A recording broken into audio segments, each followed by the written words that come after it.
রাজধানীর কলাবাগানে ধারালো অস্ত্রের আঘাতে স্ত্রী ও শাশুড়িকে হত্যার পর থানায় স্বামী শিপন আত্মসমর্পণ করেছেন। সকাল 9:30টার দিকে এই ঘটনা ঘটে। নিহতরা হলেন শাশুড়ি ফিরোজা বেগম ও স্ত্রী ফারজানা আক্তার রাত্রি।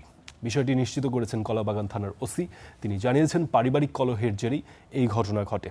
সকালে স্বামী স্ত্রীর মধ্যে ঝগড়া লাগলে শাশুড়ি বাধা দেয়। এ সময় অভিযুক্ত স্বামী প্রথমে স্ত্রীকে ও পরে শাশুড়িকে ধারালো অস্ত্র দিয়ে আঘাত করে। এতে ঘটনাস্থলেই মারা যান স্ত্রী ফারজানা। আর গুরুতর আহত অবস্থায় শাশুড়ি ফিরোজা বেগমকে হাসপাতালে নেওয়া হলে তাকে মৃত ঘোষণা করেন চিকিৎসক। তো আজকে সকাল 9:30টার দিকে এই স্বামী স্ত্রীর এই তর্ক বিতর্ক গণ্ডগোল লাগে। তো এক পর্যায়ে তার শাশুড়ি এসে মেয়ের পক্ষ নেয় আর কি। তো যেটা প্রতিনিয়তই হচ্ছে। তো এই মেয়ের পক্ষ সবসময়ই শাশুড়ি মেয়ের পক্ষ নেয়, যার কারণে এই আজকে খুবই রাগান্বিত হয়ে গেছে। রাগান্বিত হয়ে প্রথমে তার ওয়াইফকে স্টেপ করে। এই ঘটনাটির আরো বিস্তারিত জানার চেষ্টা করব। কলাবাগান থেকে যোগ দিচ্ছেন সহকর্মী নিবিড় সাহা। নিবিড়, এই ঘটনাটি একটু বিস্তারিত জানাবেন। যিনি অভিযুক্ত আসামি, তাকে কি গণমাধ্যমের সামনে উপস্থাপন করা হয়েছে কিনা এবং থানা থেকে এর পরবর্তী কি পদক্ষেপ নেওয়া হচ্ছে?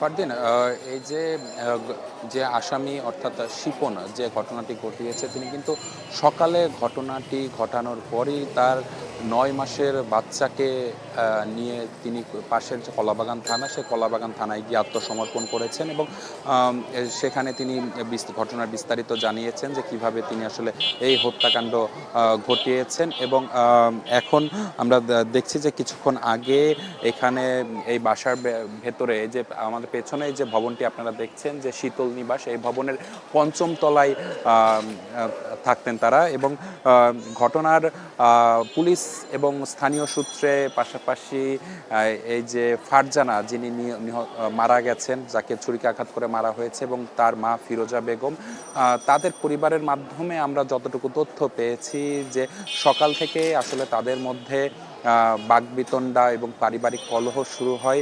এবং সেটি আসলে আজকে নতুন কিছু নয়। এর আগে এই পারিবারিক কলহের কারণে শিপন ফারজানার এর আগে বিবাহ বিচ্ছেদ ঘটে এবং এরপর দুই পরিবার একসঙ্গে মিলিত হয়ে আবারও কিন্তু তারা নতুন করে বিয়ে করেন। এবং এরপরও কিন্তু আসলে এই যে দাম্পত্য কলহ, সেটি আসলে চলছিল। এবং সেখান থেকে এই যে নিহত ফারজানার বাবা, তিনি যেমনটি জানিয়েছেন যে প্রায়ই কিন্তু তার মেয়েকে শিপন মারধর করত টাকার জন্য, এবং নির্যাতনের যে ঘটনাটি ছিল সেটি আসলে প্রতিনিয়তই ঘটতো বলে তিনি জানিয়েছেন। তো সব কিছু মিলিয়ে কিন্তু আসলে আজকে সকালে এই হত্যাকাণ্ডটি ঘটার পরে, অর্থাৎ পুলিশ আমাদেরকে যেমনটি বলেছে যে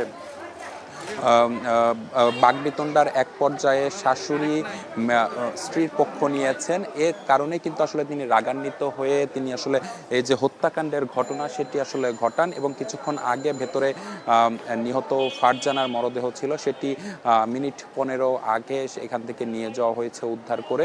এবং আরেকটি মরদেহ, যেটি ফিরোজা বেগম অর্থাৎ ফারজানার মায়ের, সেটি আসলে তাকে সকালে হাসপাতালে নেওয়ার পর, গুরুতর আহত অবস্থায় হাসপাতালে নেওয়ার পরে তাকে সেখানে মৃত ঘোষণা করা হয়। এবং এখন পর্যন্ত যে মূল অভিযুক্ত শিপন, সে কলাবাগান থানা পুলিশের হেফাজতে রয়েছে। তো সবকিছু মিলিয়ে এই ছিল আমার কাছে থাকা সবশেষ খবর। ফারদিন, ধন্যবাদ নিবিড়।